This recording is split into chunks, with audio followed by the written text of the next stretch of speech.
Hi, Josh. Sorry, I'm a little late. I think I'm technologically challenged. Was there anything not working with the link? I'm kind Yeah, of wondering no, why nobody else is on.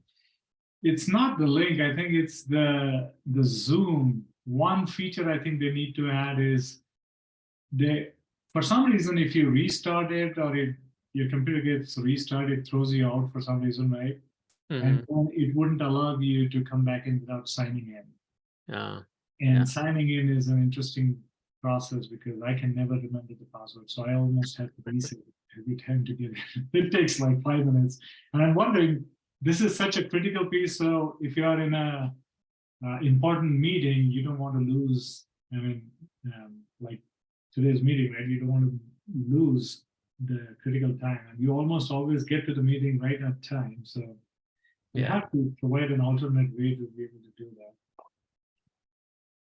Yeah. Sorry, that's my technology hat. I'm putting it too often. It's all good.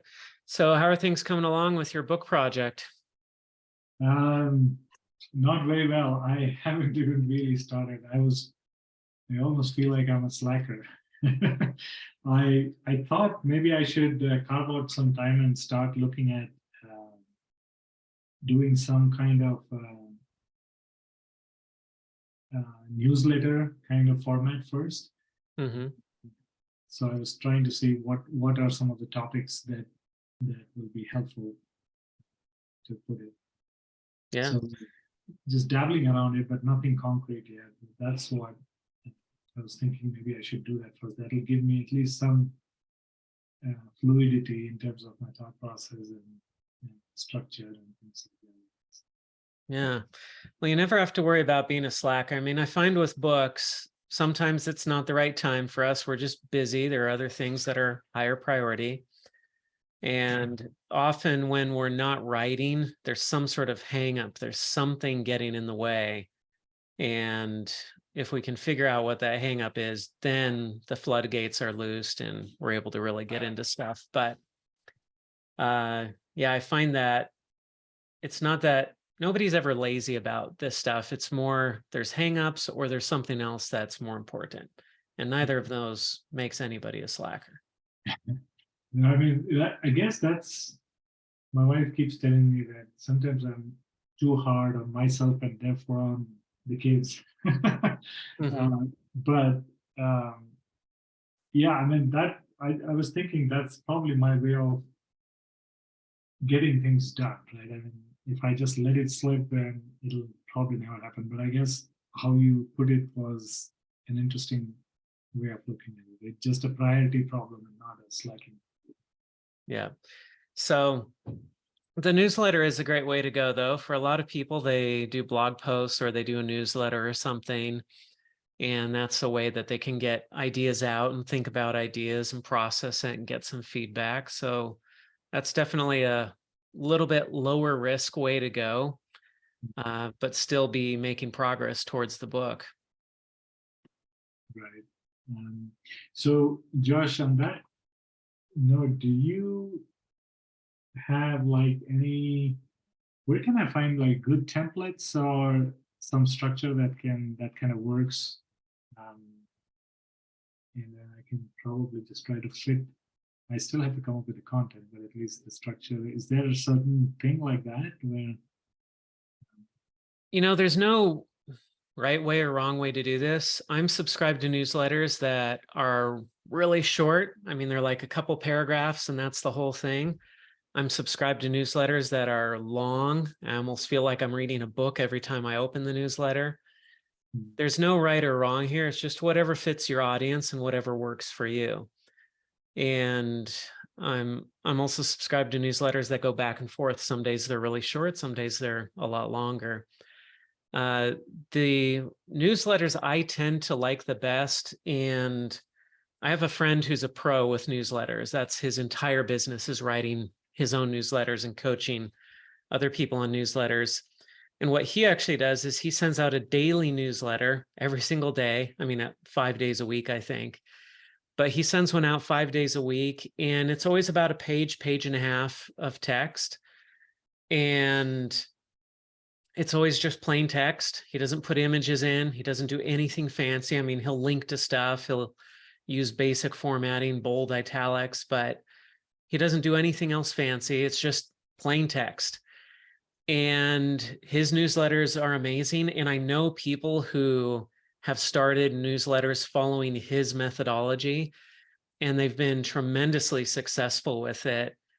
And that's how I do my newsletters too. I don't put images in generally. I'm just writing plain text, and sometimes they're pretty short, but it works for me. It works for a lot of other people. And it's just keeping it simple is nice, because then you don't get hung up on, oh, I should have these columns, or I should make it look nice. I just worry about the content. That's all I'm worried about, is the content. Right, right. That's a good thought. I was thinking maybe I can put something on LinkedIn, and that's why I was wondering if there's a certain format that people would like, at least in the professional circuit, right? And if they are used to seeing certain kind, or I guess content is more important than structure. Yeah, content is. I mean, let's look at a few newsletters together, though. So I'm subscribed to a handful of newsletters. I have some gripes with LinkedIn newsletters in that they don't necessarily show up as much as I wish they showed up. I wish they were a little bit more invasive. And I'm saying that because I have a newsletter and I wish I could get more people reading it. But I mean, here's Nir Eyal. He's got 143,000 subscribers. And he's done 239 newsletters on here. So he's got a pretty good track record, right? Let's just look at the most recent one here and see how he's formatting it. So of course, on LinkedIn, you get your image at the top that you can put in, that they kind of invite you to put in. You got your headline, and then you've just got your content. And it looks like he's just breaking it up a little bit. There's an image. So he's got some images in there. Yeah, but nothing fancy. I mean, it's no columns. It's straightforward. It's almost like writing a document and with links and images. Yeah. What I would pay more attention to is things like this. He's got a bulleted list. Here he says, kids can soak up 3 psychological nutrients. And then he says, here are what the 3 things are. And then he goes through those 3 things, right? And so that's a very logical format. 3 is a good number. If it were 12 things, that would be hard to get through, right? But 3, this ends up being a comfortable length for reading. Like, this isn't short, but it's not too long either. I mean, this probably takes a couple of minutes to read it. And you have a super fast reading speed. You have no idea how slow I am. well, I'm just thinking, I mean, this would be like 5 or 6 minutes maybe to read, I'm guessing. If you're really thinking about it and really taking time to process it, maybe it's 10 minutes, but it's not like a half hour or something, right? And he's got some links to things that look like it's helpful.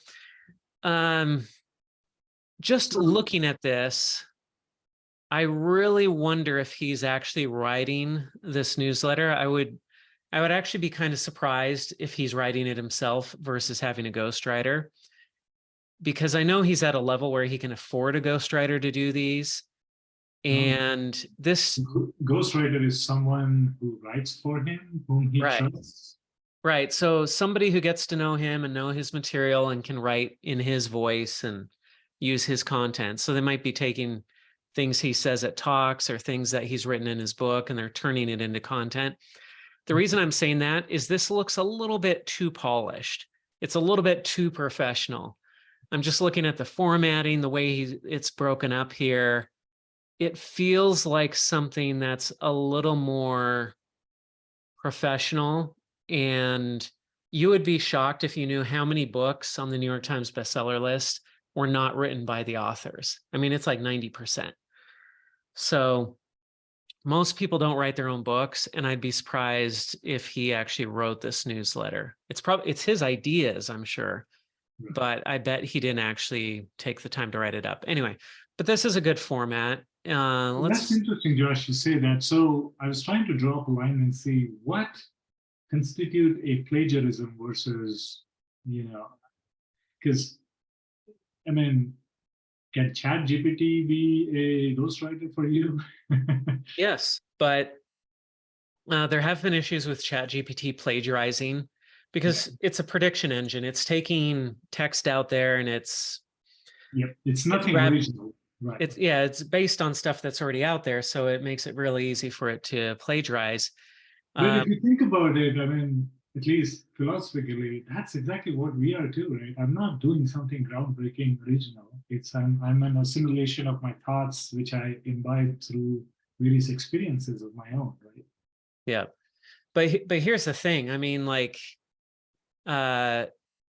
well, I wish ChatGPT were a little bit better at analyzing content, like getting my voice. But I mean, check this out. Like, if we want to use ChatGPT, I can say, write a newsletter for me to post on LinkedIn that is, let's say, 1,200 words with at least one bulleted list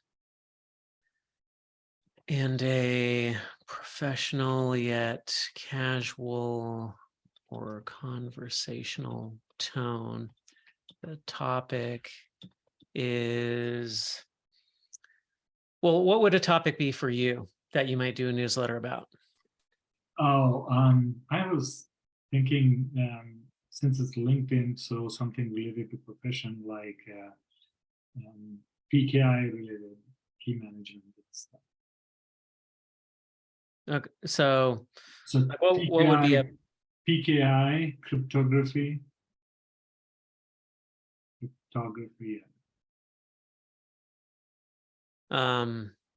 anything else that would go along with that? Like if you're writing a headline for this newsletter, what would it be? Application. Sorry, what was that? Applications, cryptographical applications. Yeah. Okay. All right. Let's just see what it gives us. Okay. I would not start it off with dear connections. That's for sure. That's kind of cheesy. And I wouldn't start it off with, I hope this newsletter finds you in good health and high spirits. So the thing is, what I found that ChatGPT is pretty good at is just getting my mind going, just giving me suggestions. So I would guess that you read this as an expert and you'd probably be like, okay, that's not how I would say it. That's not my voice, but you know what? This gives me some ideas. I mean, maybe I could use, like, maybe these points here, these 5 points, maybe you look at these and you're like, that's actually pretty good list of points. I'm going to rewrite this, but this is actually some decent stuff here. The thing I've really found interesting is using ChatGPT to refine this, because I mean, we just gave it a little bit of detail and it spits this out. But where it really gets fun, I find, is when I say, can you make it a little less cheesy? Don't say things like,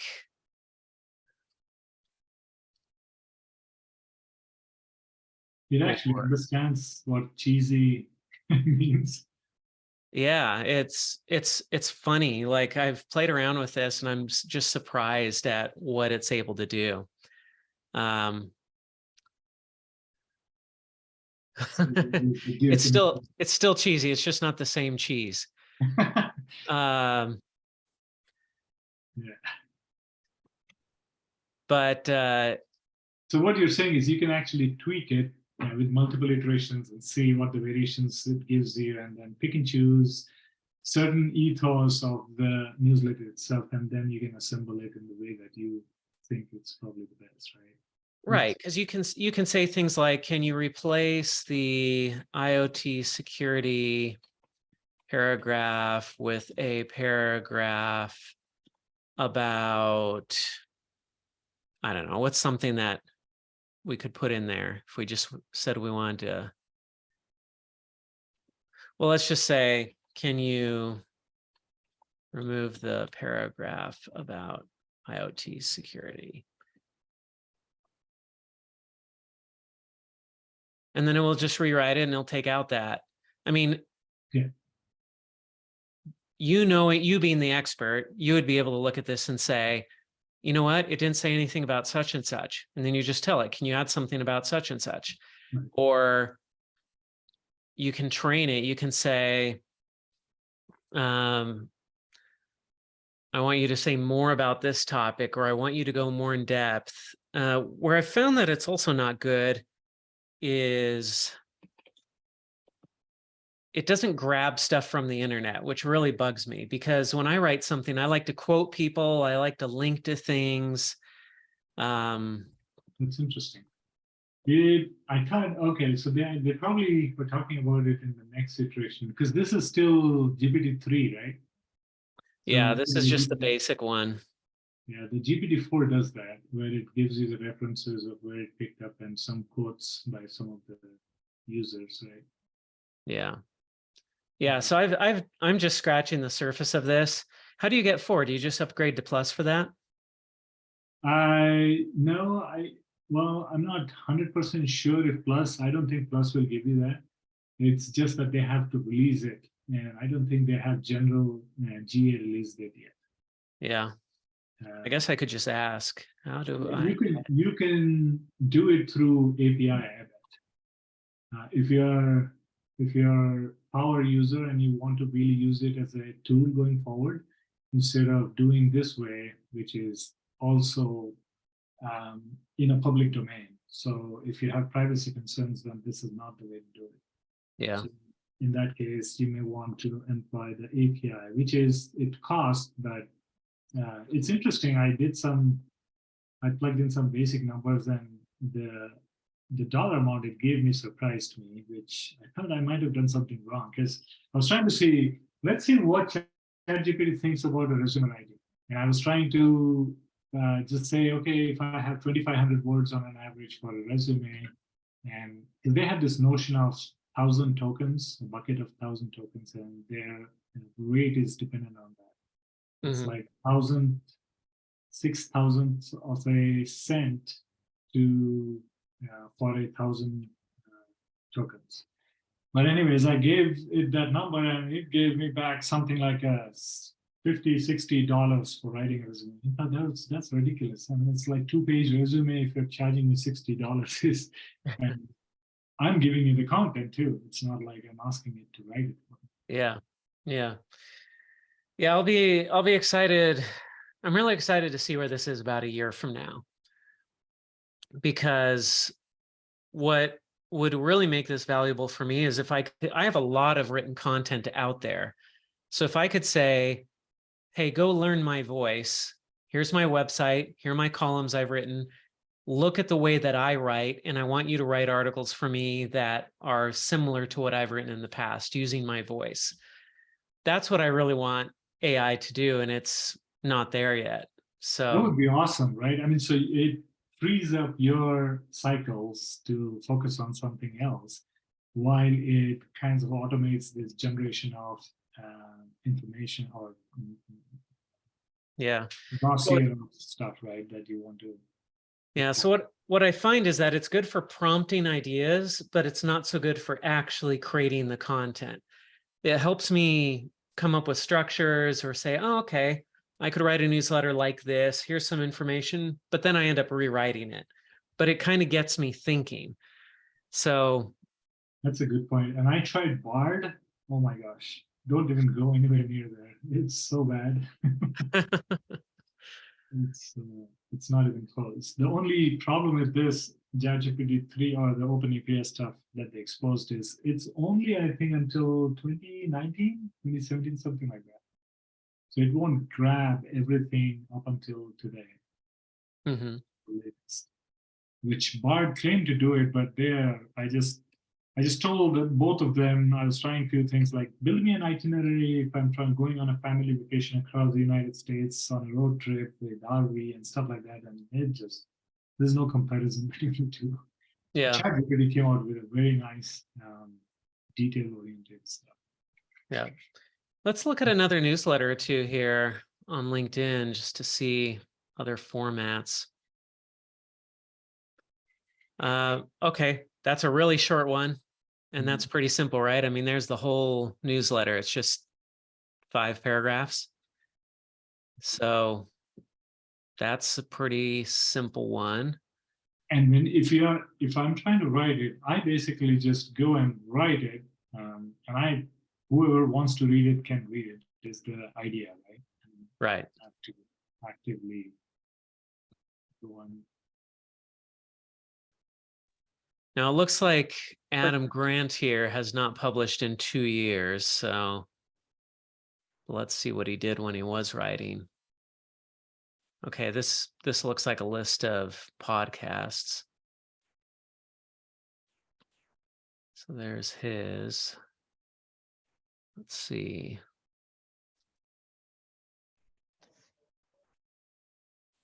Okay, that one's pretty short. And now I like this. I like putting questions at the end because LinkedIn really thrives on comments. And so if you begin and end a newsletter or a post with a comment, you're going to get comments. And when you comment on LinkedIn or other people comment on your post on LinkedIn, it's going to show your post to a lot more people. So anything you can do to get people talking down here is really going to help your content go a lot further on LinkedIn.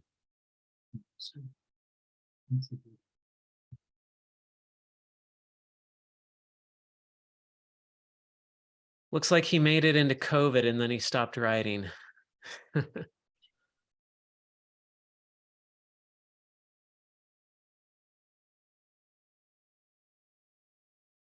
Hi, Sophie.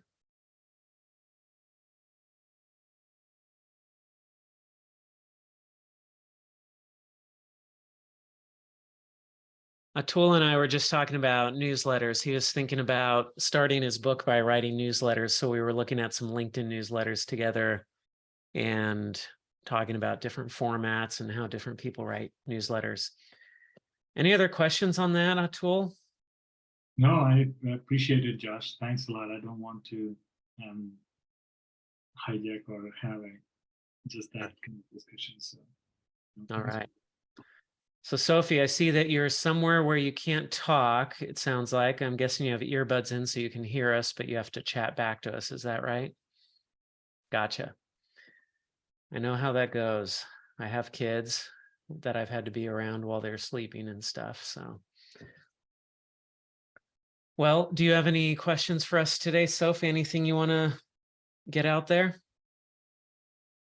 Got a small group today, so lots of time for you guys to ask any and all questions you might have.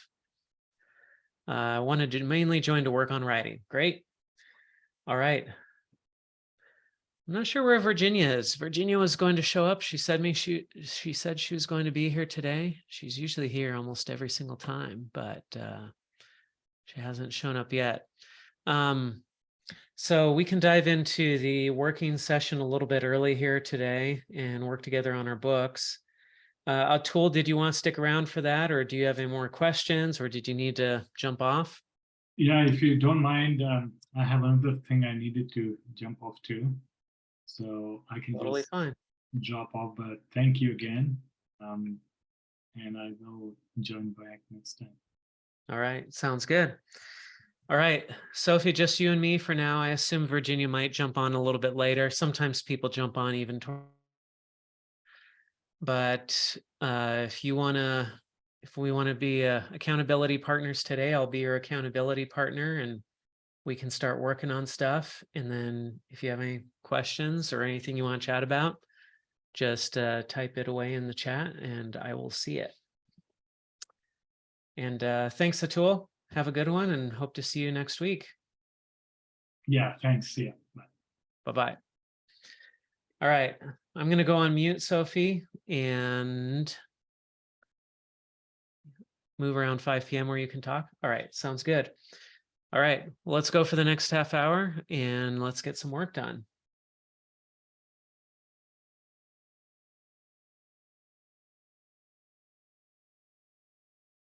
Hello, Judith. Hi, sorry I missed the first hour. I had a last minute meeting. That's I was totally really bummed because I was excited when I saw it. I'm sorry. I just took a bite of toast. that's It's my- okay. That's okay. I was really excited when I saw your email. I thought, oh yeah, that sounds great. And then I looked at the calendar and I went, oh darn. So Well, we can catch you up. We have the flexibility to do that here. Um, so you wanted to learn more about the 7 systems. Is that what you're referring to?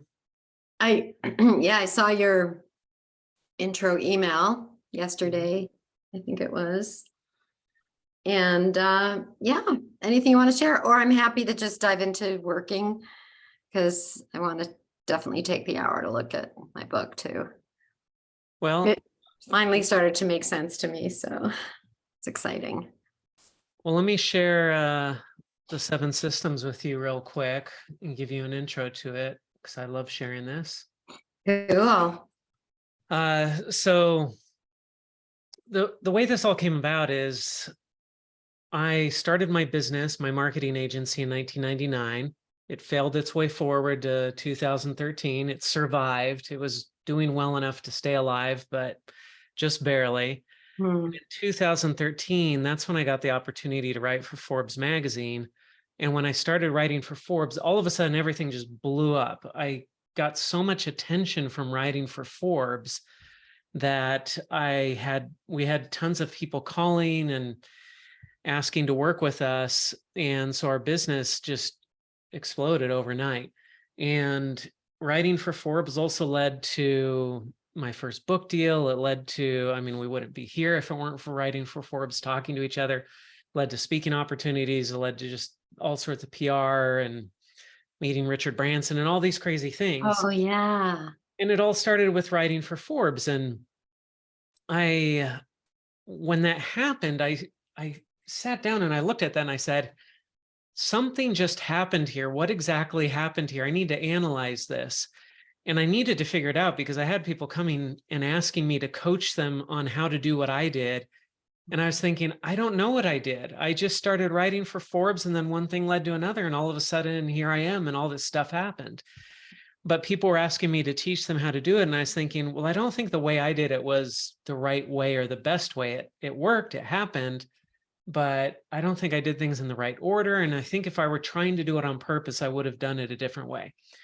And that's where these systems came from, was trying to figure this out so that I could teach other people, here's how you can do what I did, but faster, cheaper, better, without making all the mistakes along the way, without all the trial and error. And so this is what I came up with, was that it wasn't that there was a set of steps so much as there were these things that I came to call systems. And it's kind of like a car. A car has all these different systems. You have your exhaust system, your steering system, your navigation.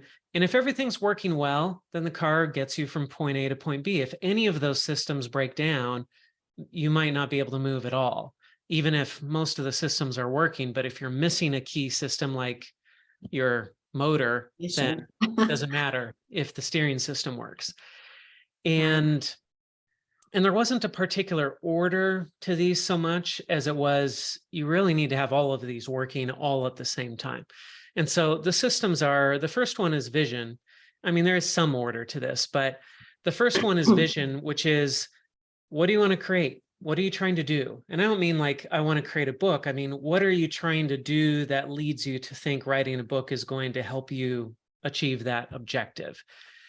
You want to influence somebody, you want to impact somebody, you want to get somebody to do something, and you think a book might be the best way to do it. But this vision is talking about, what is it that you want somebody to do, or what do you want to accomplish?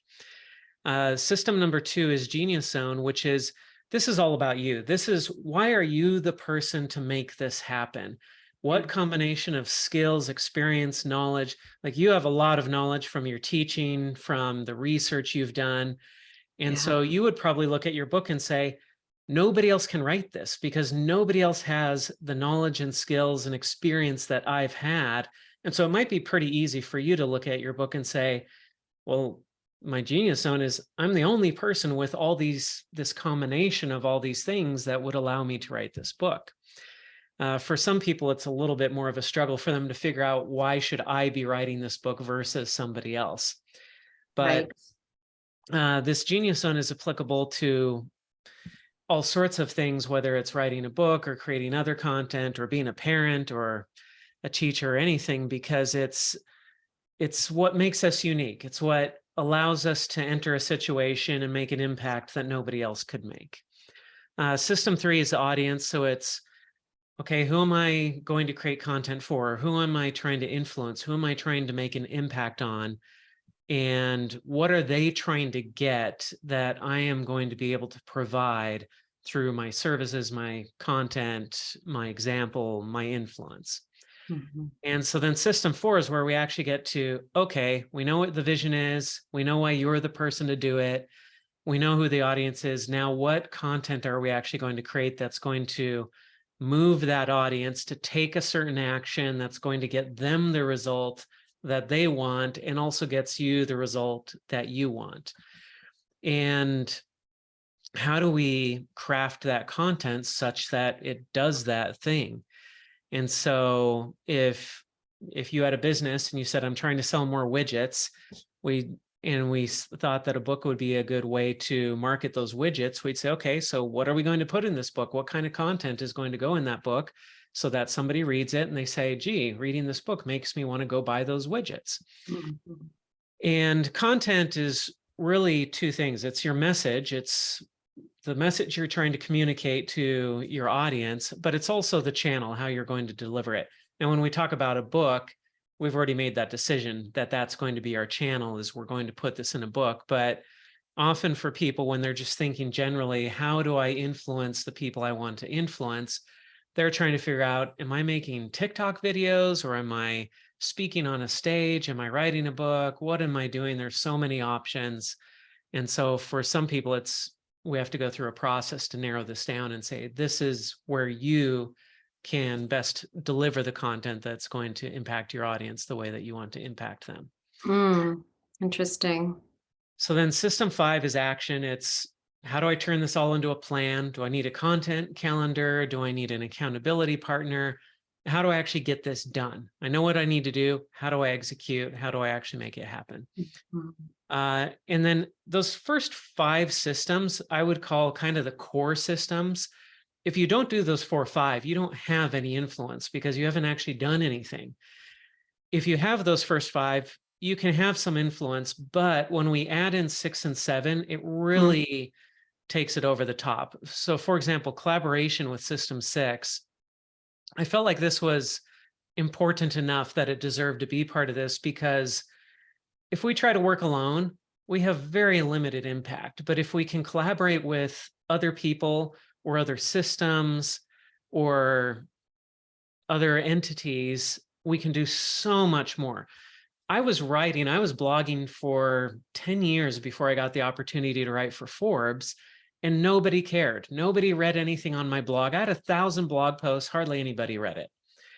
As soon as I combined my effort with Forbes, or collaborated with Forbes so that I could put my content on Forbes, suddenly I literally had 1,000 times the number of people reading my content, or 10,000 times the number of people reading my content. And so that collaboration was great. And we see collaborations all over the place. We especially hear about collaborations on YouTube with influencers where they say, hey, I've got 2 million people following me. You've got 2 million people following you. Let's make a video together. And then we can both have 4 million people following each of us. And so we see how collaboration can help us to influence a lot more people, impact a lot more people. And then system number 7 is love. My favorite one. It's everybody's favorite. It's my favorite too, but it's the hardest one to come up with because I just couldn't figure out what it was. I was like, there's something missing. There's like a mindset or an attitude or something. And finally, when the word love came into my mind, I thought, okay, that sounds cheesy, but that's it. That's really what it's all about. And really, when I think of love in this context, I think goodwill. It's caring about other people, wanting to help other people just because you like helping other people and you care about other people. because you take love out of the equation, all of this becomes manipulation and it's just transactional. It's just, how do I get what I want? Okay, I need to write this content in order to get these people to do this thing, and then I get what I want. It's just a transaction. And people sense that. And the problem is, if you really want to influence people, but the love's not there, they sense that it's just transactional, and they're only going to transact if it's good for them. And you don't get very far that way. But if people sense that, gee, this person really cares about me and they care about who I am and what I need and what I'm doing, when they sense that, you can mess up on everything else. You can get the other systems so wrong, but if you've got system 7, if you've got the love, people will forgive you. They'll say, they mean well. And so you can have everything else and miss out on the love, and you've got nothing. You can miss everything else and have the love, and you can still walk away with a lot of influence on people and still be able to do a lot of good. So you can see how this applies to book writing, that if you go through these systems and you make sure you've got these, you make sure to spell out your vision, you're clear about what you're trying to accomplish, that's going to help you write the right book the right way. You look at your genius zone and what you bring to the table, and you make sure that that infuses your book, and you're clear about who your audience is. And then, of course, we've got the content and the action, and then you figure out how to collaborate with others so that you can get that book out there. So, for example, with my LinkedIn book, I brought in 5 co-authors to work with me, and that helped me to create a better book. It also helped me to actually get the book done. I'm not sure I would have gotten it done if I didn't bring co-authors in with me. And that also helped to spread the book, because each of those people became an advocate for the book and spread the word about it. And then, of course, the love. If that can be part of your book and it comes through, then people will respond. And that's what gets people to share your book and tell other people about it. So those are the 7 systems in a nutshell. I mean, your sincerity comes through. It's very clear. And that's in number 7.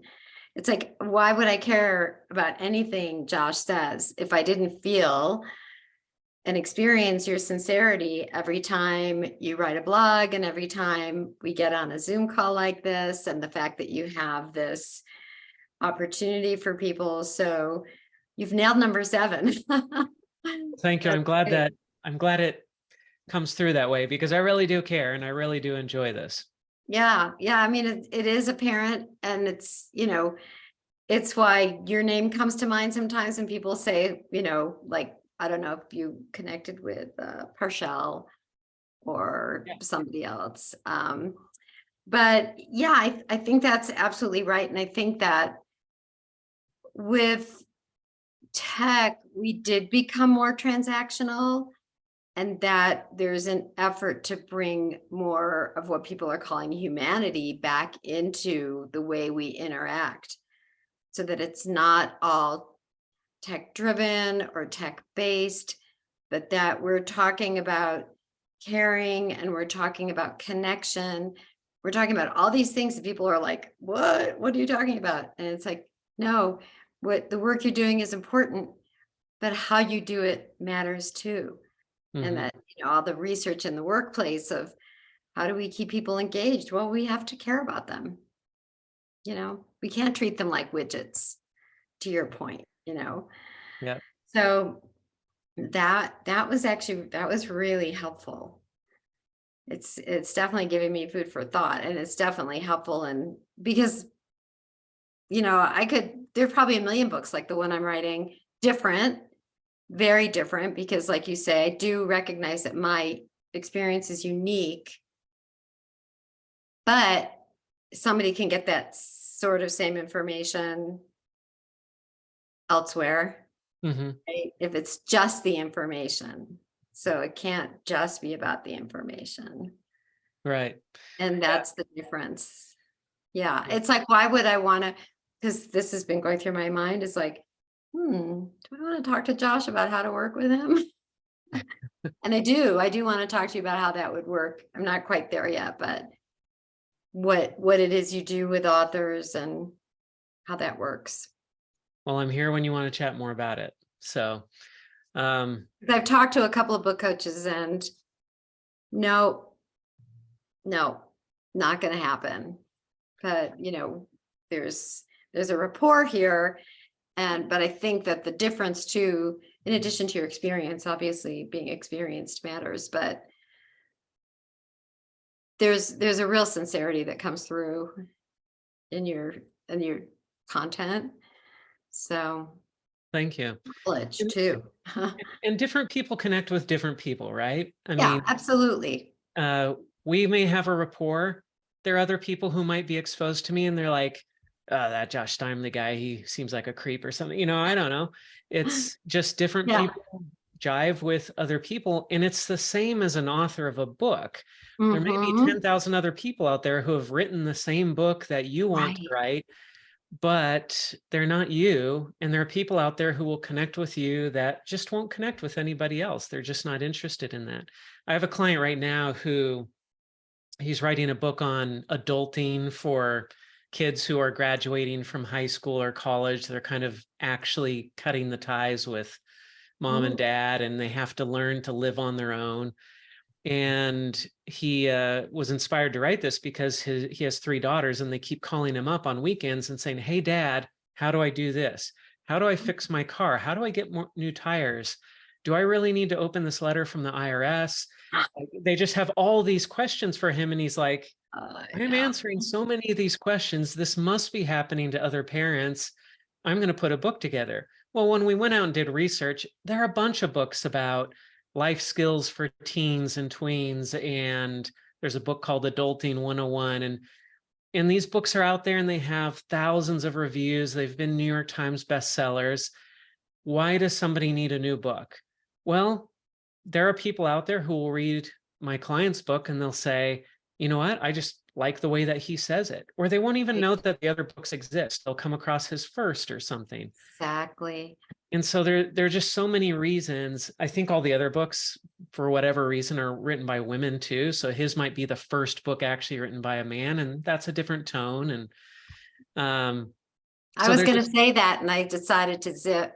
I was wondering if there, you know, somebody might want to read a book by a man.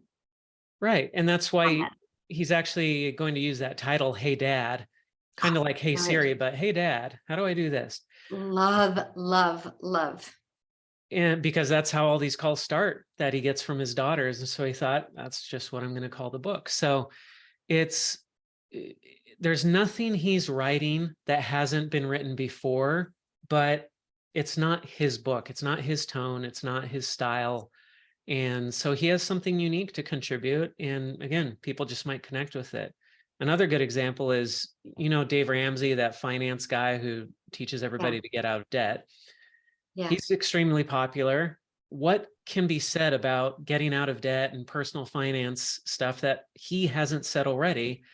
And yet here comes along Ramit Sethi, this young millennial guy from India, and he creates this huge empire based on the exact same stuff that Dave Ramsey is saying, but he speaks to that younger generation in a way that Dave Ramsey doesn't necessarily speak to. And so Ramit Sethi has become this huge best-selling author with this huge business empire, saying the same stuff that somebody else has already said, but he just says it a little different way.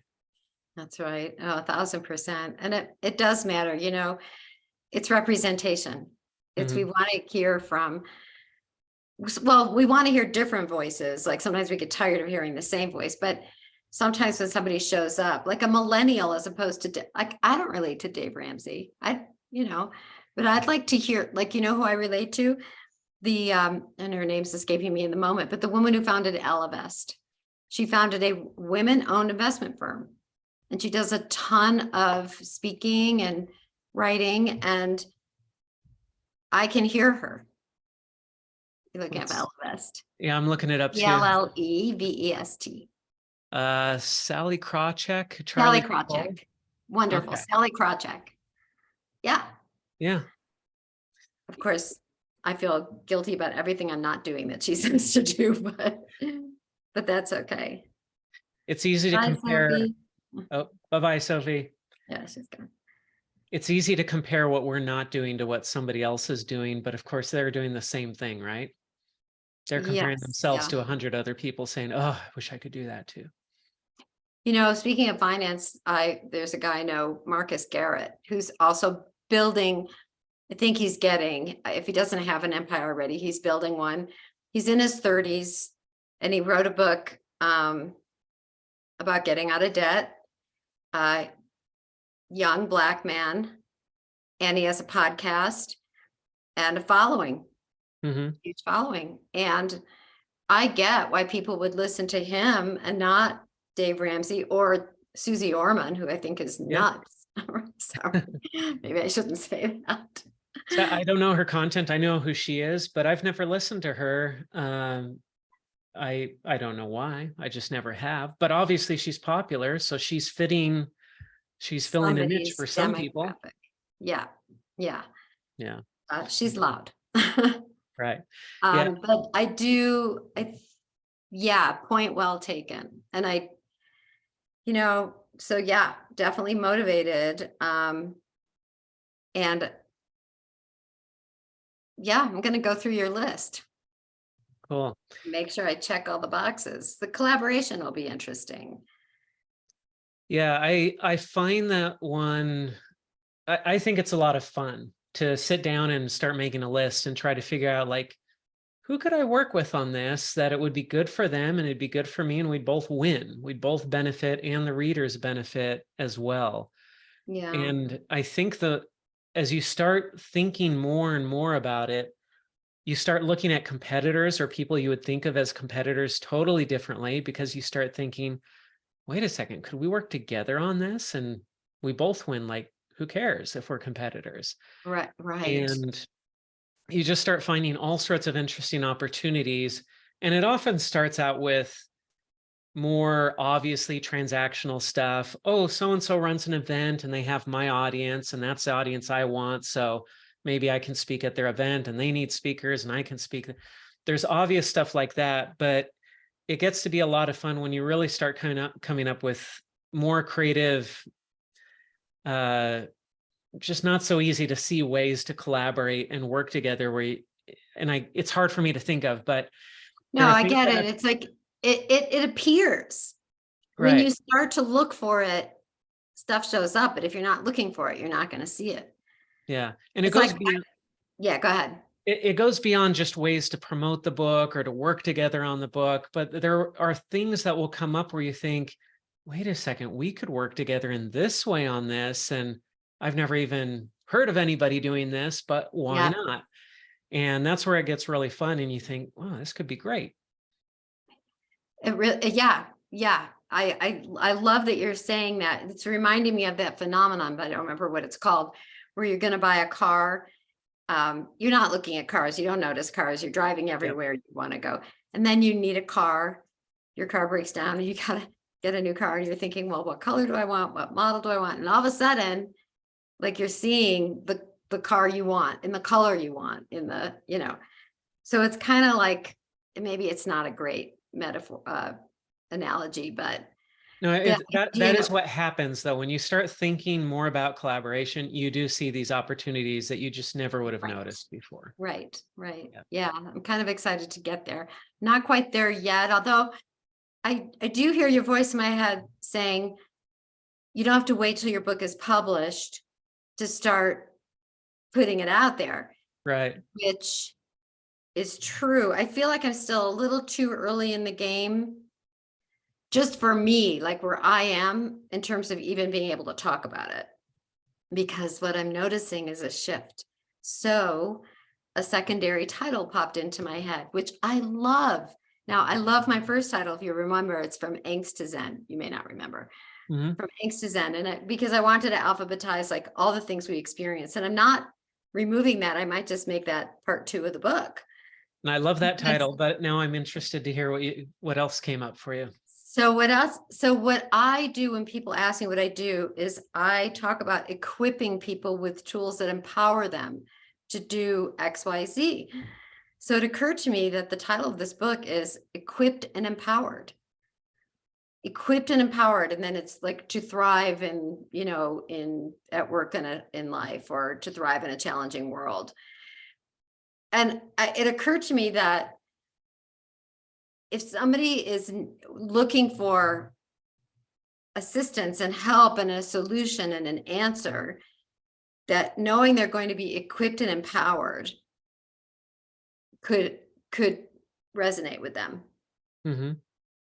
So, and what I do, whether or not that becomes the title, I put it at the top of the page along with Angst is End, because they remind me of what this is about. Stick to your purpose, which is help people learn these skills and these tools and these strategies so that they are empowered to take charge of their lives and they don't feel downtrodden or exhausted, or if they are, what they can do when they feel downtrodden and exhausted. Mm-hmm. So is it how to become equipped and empowered to how do you Navigate take life. charge of your life? I said take charge, yeah, because I talk a lot about taking charge because we are in control of nothing. We don't control, we control even our internal experience has kind of a mind of its own, if you will. That there's another way to say it, but what happens is when our internal experience gets out of whack, we can take charge.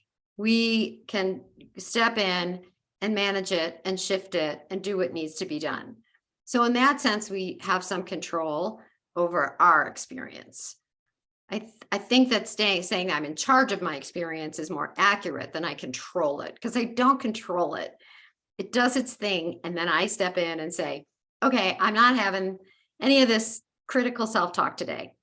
Right. So that's me taking charge. Or, I need to work on something. I'm in a bad mood. It's interfering with my ability to focus. I can take charge of that. Right. I have no control about anything that's happening beyond what's happening in my internal experience.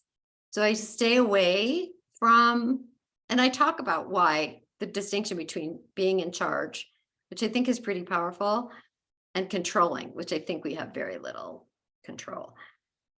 Now, when we use some of the tools like Name It, Tame It, are you familiar with that tool? It's a really phenomenal emotional tool developed by Dan Siegel, who's a child psychiatrist, and his work is for everybody. So he developed it for children, which is when they're in an emotional state that they're, taking over, that's taking them over. If they name the emotion, they can tame it. It dissipates. I think I read his books. Yeah, he did The Whole Brain Child. Yes. Drama Discipline. Yeah. Yep. He's amazing. Oh, and if you listen to his talks, the guy's just, I want to just channel him. He's great. Are you at USC or UCLA? UCLA. UCLA. So is he. So you work with him? No, he's on campus. He's in a different world. He's wonderful. Okay. But I follow him. You cross paths though. I mean, you're in the same geographic general space. sort of when I'm in LA, I'm in Santa Fe. That's true. So point being, the thing about that experience is when children feel like they have some control, the stress levels go down. So that's kind of where the word control comes in. But whenever we feel like people feel freaked out when their lives feel like they're falling apart. And the minute they feel like they have some semblance of control, they feel calmer. It's semantic, but I think it makes a difference to be in charge of what's happening as opposed to I control it.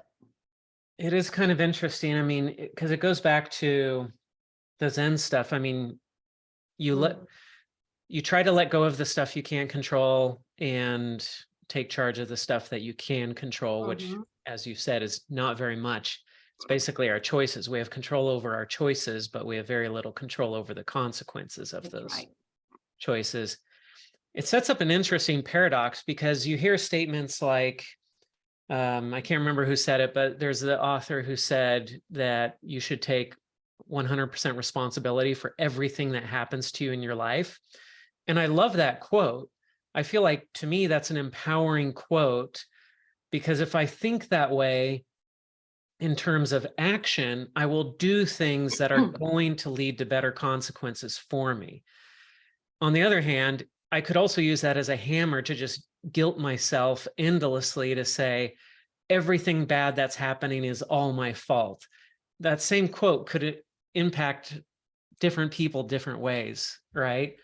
Agreed. And how do you navigate this world in which, in a sense, we control so much and yet we control so little at the same time? It's, So do you want to hear my take on that? yes. So a few things. So responsibility is very empowering. And when we recognize, so here's the way I like to look at it, that we have the power of choice. So we don't control what's happening out there, but we have the power to choose how we interact with it, how we respond to it, what action to take.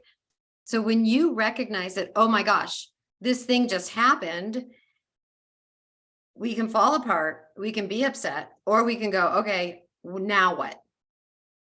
Now what? What just happened? You know, saying yes to what is, I accept what is, and now what action do I take? So it's empowering, because when we realize that we have the power of choice, it's really emancipating. It's like, oh, I can choose to change this situation.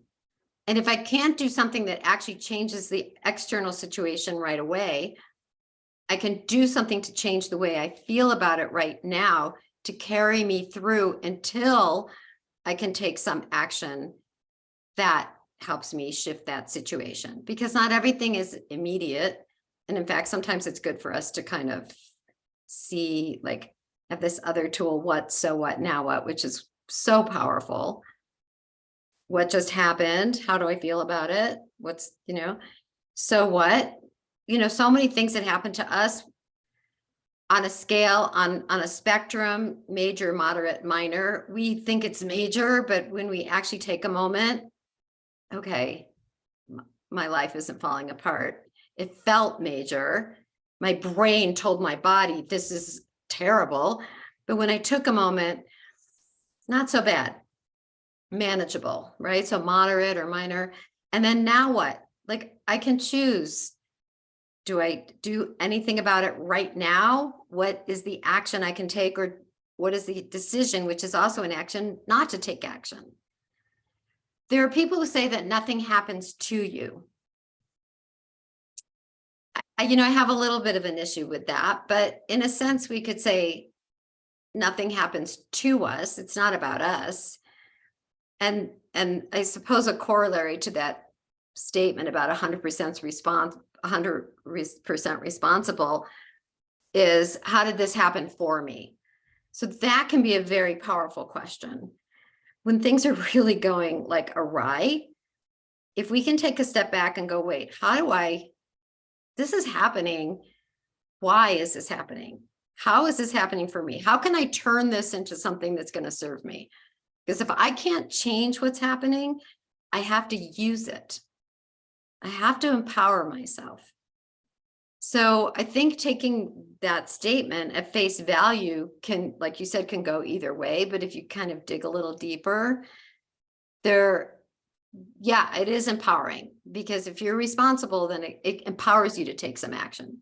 But like you said, without the right, you have a certain level of maturity and experience that enables you to do that. If I were 22 and heard that statement, it might go the other way.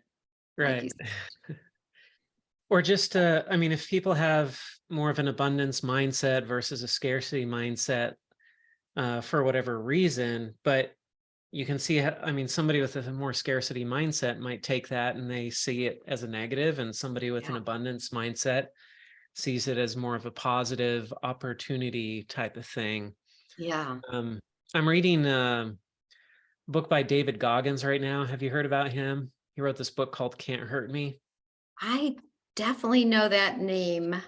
It sold 4 million copies. It's this massive bestseller. And I've kind of resisted reading it because he didn't seem to be my type of guy, but so many people have recommended it and read it. I thought, I got to read this just for the sake of, just because so many other people have read it.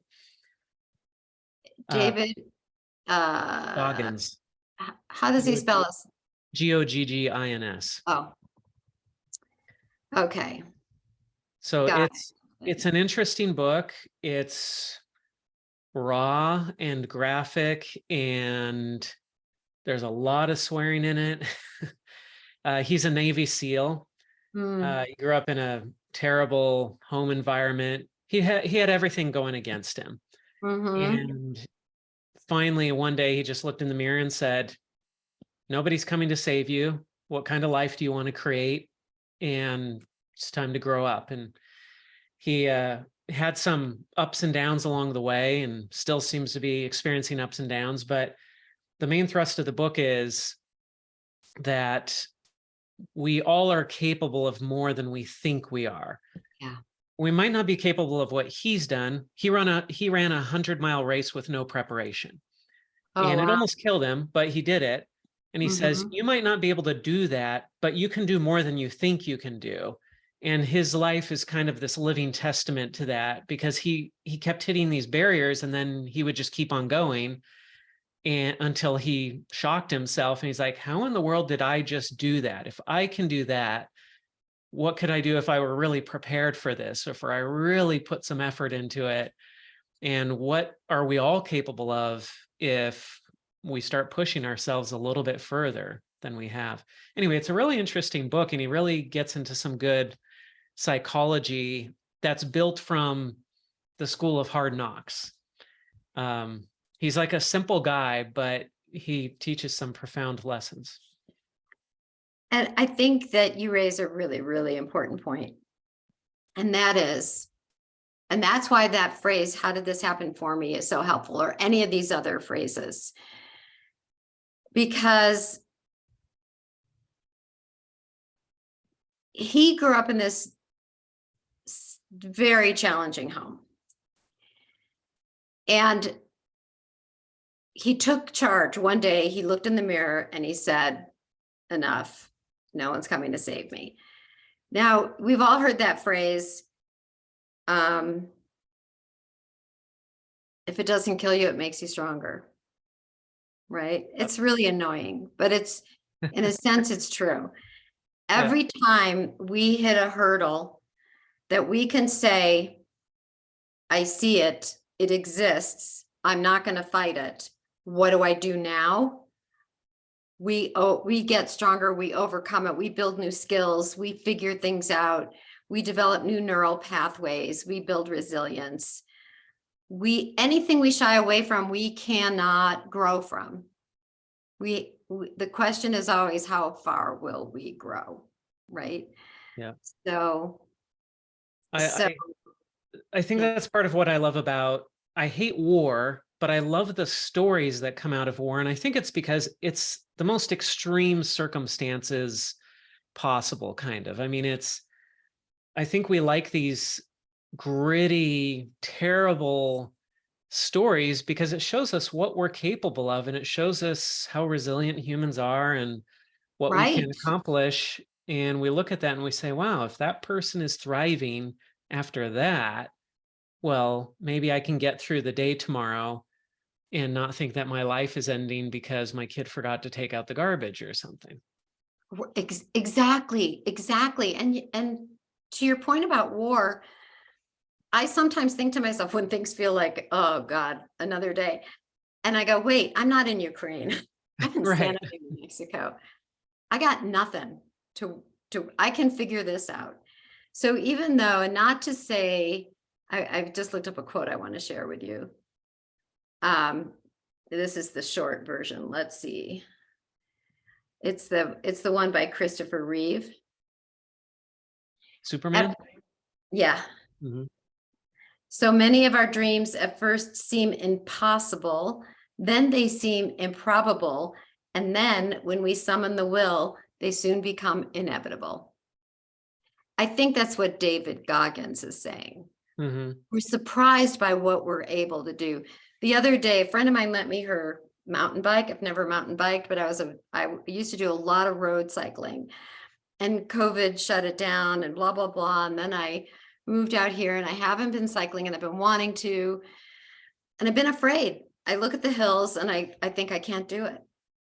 So my friend lent me her bike, and yesterday I just went, you've got to do it. Get off the freaking sofa. Didn't say it like that. I said it worse. But I visualized myself pulling on my cycling shorts, putting on, I did it. I got up the hills. I surprised myself. Mm-hmm. And it reminds me of what he said, when we try something, we might surprise ourselves, or at least we kind of get a sense of where we're at, and then keep trying to get better. But we know what we've got. Like I didn't think I could do, and I didn't do anything crazy wonderful, but I did more than I thought I could. Right. And sometimes we can create those experiences for ourselves, but so often it seems like it's a chance event in life that shows us what we're really capable of. I mean, Christopher Reeve, when he broke his neck, I'm sure that's the last thing he wanted to happen. Nobody would wish that on anybody.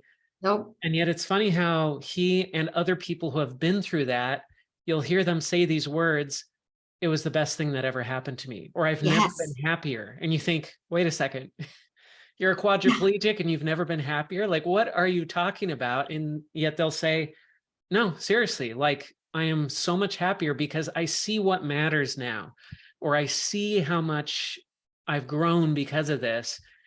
And I love hearing those statements. It's but it seems so opposite from the way it should be. You also hear this with Holocaust survivors, right? That they're happy people. They're some of the happiest people, are these people who have been through the worst things. Right. I think that what you just said, and that this is at the core of my book too, is what matters most. It's a through line, because we've let go of what, if our Bill of Rights said the pursuit of meaning instead of the pursuit of happiness, we would be an entirely different country. Yep. And a much better one, because it would, instead of this individual pursuit of external material accumulation, and there's nothing wrong with that at all. The only difference is when you're accumulating for the sake of accumulation, or accumulating based on an intrinsic motivation. So if we look at Oprah, who's intrinsically motivated, she's accumulated great wealth, but that's not her driver. That's not what makes her happy. It's a outcome of what makes her happy. The fact that I can't point to the exact moment that something shifted in our American society, but meaning and mattering, family. It used to be people at 6 o'clock, families were at home eating dinner. Now, obviously that's the dream, but that was the case for a lot of people. When I was growing up, you didn't call your friends at dinner time because they were eating dinner. Everybody was eating dinner, yeah. And you didn't talk on the phone, and you didn't answer the phone, and it would wait. That doesn't happen anymore. I mean, maybe it happens in some families, but it's not a value like it was those days. Or, this idea that we have the number of hours that we work, which has been, superseded. This whole idea, I mean, you're solo, but you get to choose to go to your kids' games or whatever, but so many people sneak out. So yeah, this conversation could go on it will go on for decades until we get it right. One more thing this conversation made me think of, I heard the other day, I can't remember where I was reading about it, but somebody was talking about, there was this guy who jumped off the Golden Gate Bridge to commit suicide, but he survived. And most people don't, but he did. And afterward, I thought the quote what he said was so profound. He said, as soon as I jumped off, I realized I had made a huge mistake, and I realized all the problems in my life were easily fixable, except for one, which was that I had just jumped off the Golden Gate Bridge. But he said all the other problems seemed minuscule. And I thought, that is really a profound statement. When we're in the right context, all the life's problems can seem really tiny. Yep. I've thought about that. I mean, I haven't thought about taking my life, but thankfully.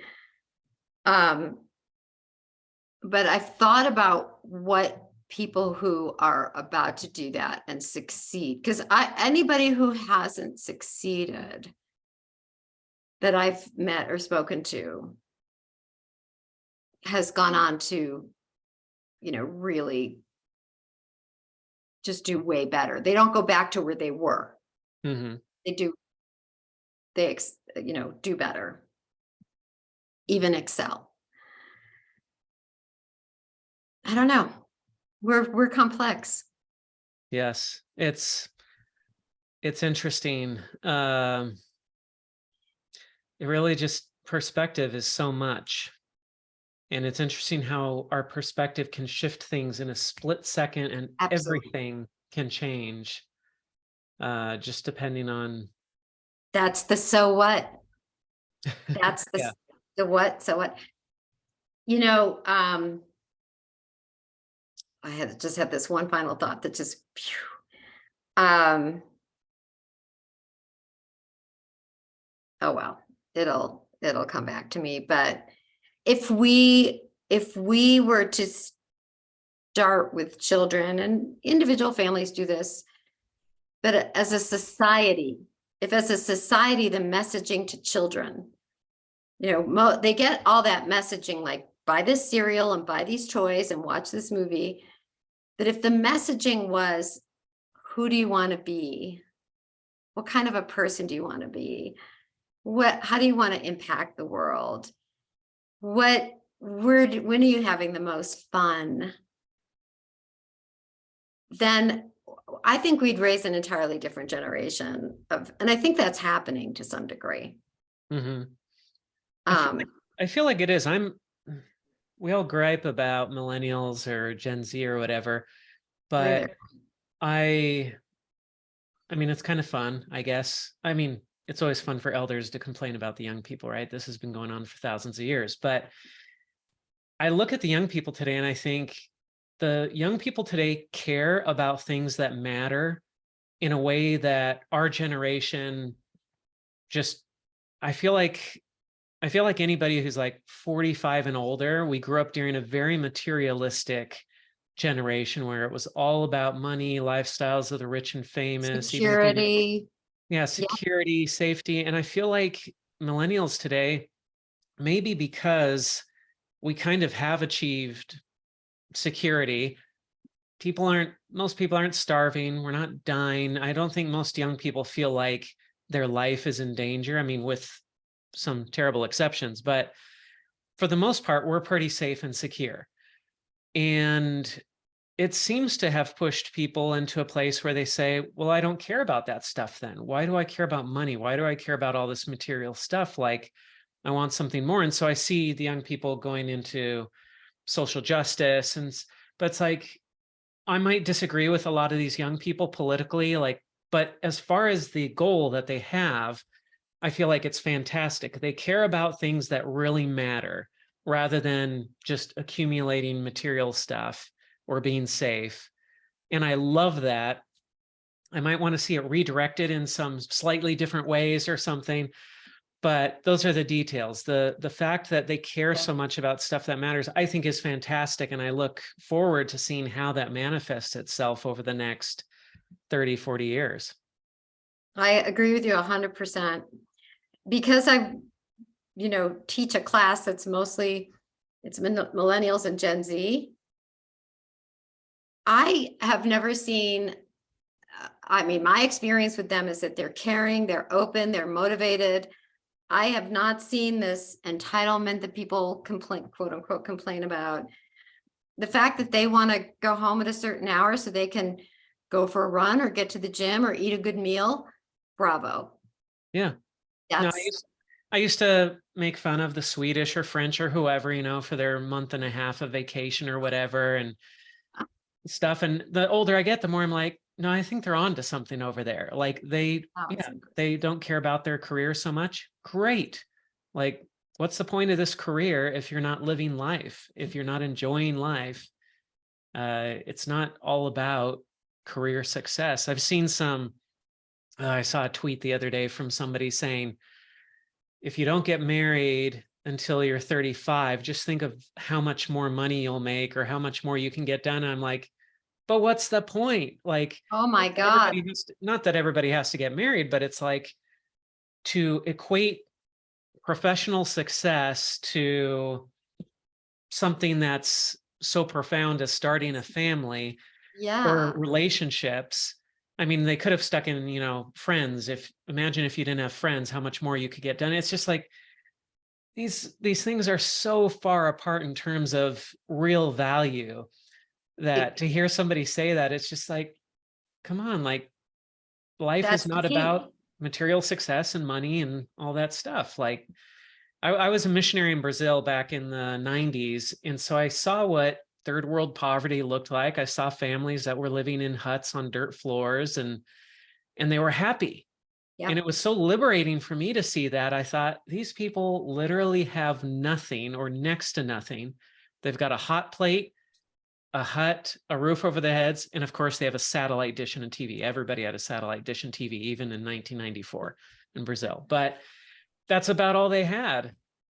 But they were happy. And I thought, okay, like you really don't need stuff to be happy. These people have no health insurance. They have no retirement. They've got nothing but their family, but they're happy. But that's community. They have family, they have community, they have what matters most, they have connection. They feel safe and secure because they have each other. They tribe. We tribe, humans tribe. What the mistake we've made here is that we've separated ourselves from each other. We've created this thing called rugged individualism, which doesn't exist. And it brings us back to that quote about, you know, what mattered, to the concept of what matters most. And what matters most is whatever matters to you most. You know, that this idea that you'd have more money, maybe if you wait to 35 to get married. Well, it's comparing apples and oranges because, as you said, different value. They don't carry the same value in our lives. That's really an unfortunate attitude. Yeah. Well, to Twitter's credit, everybody was attacking this guy and telling him he was wrong. So that was heartening. Yeah. But the poor guy. Absolutely. Well, good for him if that's what floats his boat. But you know, people end up sometimes with a rude awakening when they figure out like, oh, I made it, but I feel empty inside.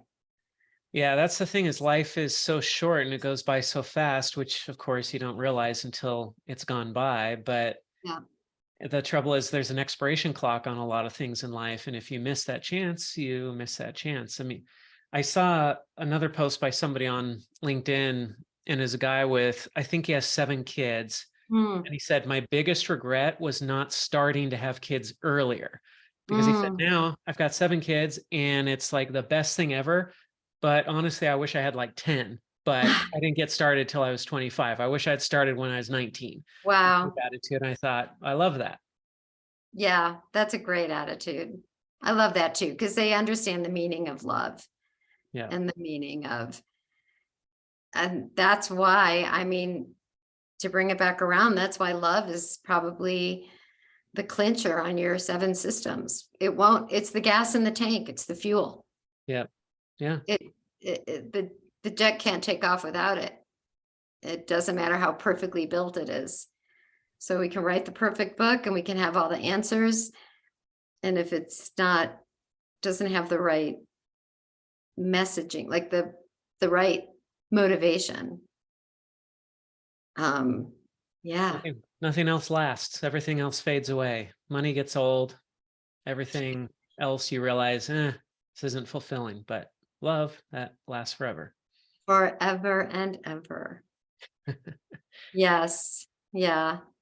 And you know, it was interesting earlier you were saying, like, you know, there's nothing, we didn't say it this way, there's nothing new under the sun, but I was thinking 90% of what's going to go in my book was said by Marcus Aurelius back in the age of the Right. Stoics. It's just that we live these short lives and we have to keep learning them over and over again.